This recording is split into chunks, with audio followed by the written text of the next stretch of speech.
Septembre, l'air du matin est plus frais, les feuilles jaunissent, la lumière a cette couleur orangée des fins d'été. T'as remarqué ? Elle colore les choses en sépia, ça me met presque d'humeur nostalgique. Elle nous dit que le temps est pressant, que c'est le moment d'en profiter, plus que jamais. Je repense au soleil brûlant, à ce rythme oisif du plein été, à mes vacances. Cet été, j'ai exploré et j'ai très peu créé.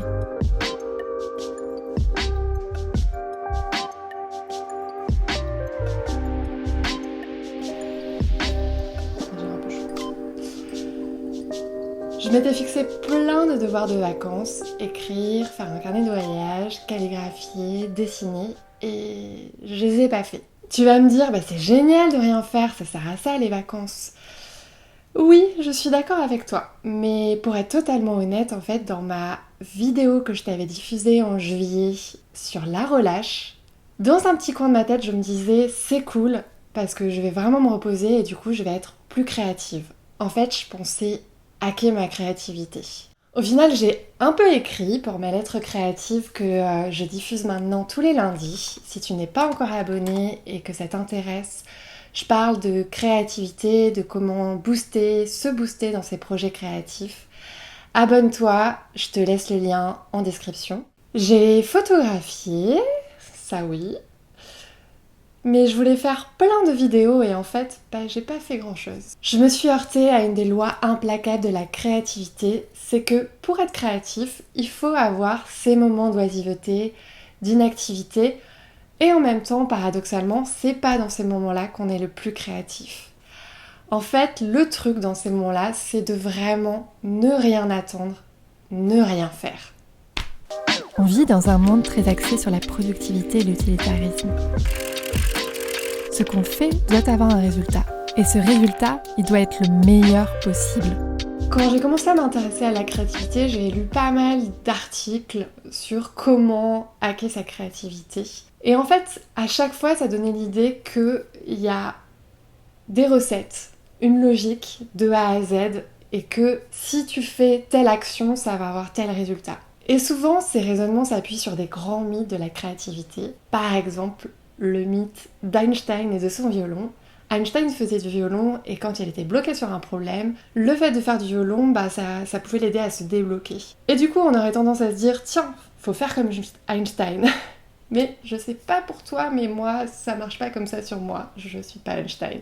Alors oui, scientifiquement, ça a été prouvé que dormir sur un problème, le mettre de côté et revenir plus tard, ça aide à se débloquer. Mais en fait, le truc, c'est qu'il n'y a pas vraiment de méthode infaillible avec la créativité, de trucs qui marchent à tous les coups. Le truc avec les projets créatifs, c'est que tu peux jamais espérer passer de la lettre A à la lettre Z en passant par toutes les lettres dans l'ordre. Ça marche jamais comme ça. À chaque chose que tu entreprends, c'est comme si tu allais mettre la main au fond d'un grand chapeau de magicien et ne pas vraiment savoir ce qui va sortir. Je le vérifie avec l'écriture, l'argentique, la vidéo. Faut savoir qu'en général, ce que je visualise en tête quand je crée ma vidéo, c'est jamais, vraiment jamais ce que j'ai réussi à faire au final. Et si je me retourne sur cette dernière année de création de vidéos, vraiment il n'y a pas de hack, de petits trucs qui m'ont aidé à aller de l'avant. Je dirais que vraiment le truc majeur qui m'a aidé à avancer, c'est de me mettre à l'aise avec l'incertitude, l'insécurité et d'accepter en fait que il faut pas avoir d'attente figée en fait. J'avais eu un gros blocage créatif, une grosse page blanche il y a quelques mois et vous m'aviez aidé à tirer une jolie leçon de tout ça. Parce qu'à ce moment-là, je m'étais dit, c'est simple, j'ai une page blanche, je vais prendre l'air et tout va se débloquer.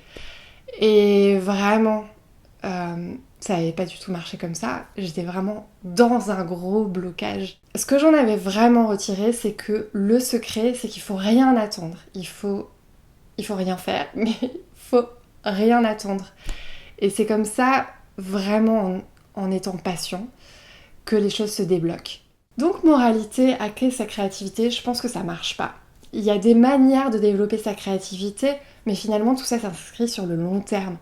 Les hacks, c'est des tactiques court-termistes et finalement, je me rends compte que quand on cherche à hacker sa créativité ou à provoquer des résultats, ce qui peut se passer, c'est qu'on a finalement le résultat inverse. Alors cet été, j'ai lu des trucs très variés, comme Girl Boss, l'histoire d'une entrepreneuse punk dans l'âme qui a créé sa boîte de shopping en ligne, L'Alchimiste de Paolo Coelho. Je l'ai relu et j'ai passé un très bon moment. Je te le conseille vraiment si tu l'as jamais lu. To Kill a Mockingbird, un classique sur les États-Unis du Sud. J'avais pas réussi à finir il y a quelques années. La Peste d'Albert Camus. Camus, je t'aime, mais je me suis un peu ennuyée. Désolée. Peace Pilgrim, l'histoire d'une femme qui a tout plaqué pour se consacrer à la promotion de la paix. Robe d'été flottant au vent, un roman néerlandais sur un apprenti écrivain plutôt torturé. Et la grande découverte. Dernièrement, j'ai commencé à lire La Horde du Contrevent d'Alain Damasio. Si tu aimes l'imaginaire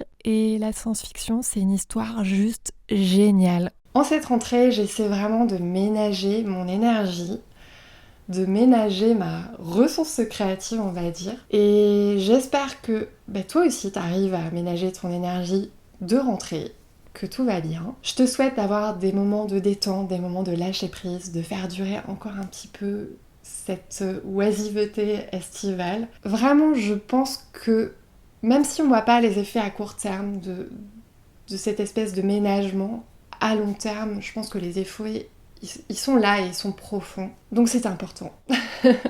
J'espère que tu auras aimé ce petit encart créatif avec moi. Si tu as aimé la vidéo, n'hésite pas à la partager à 1 ou 2 amis qui pourraient peut-être l'apprécier aussi. Je te dis à très bientôt et prends soin de toi. Ciao!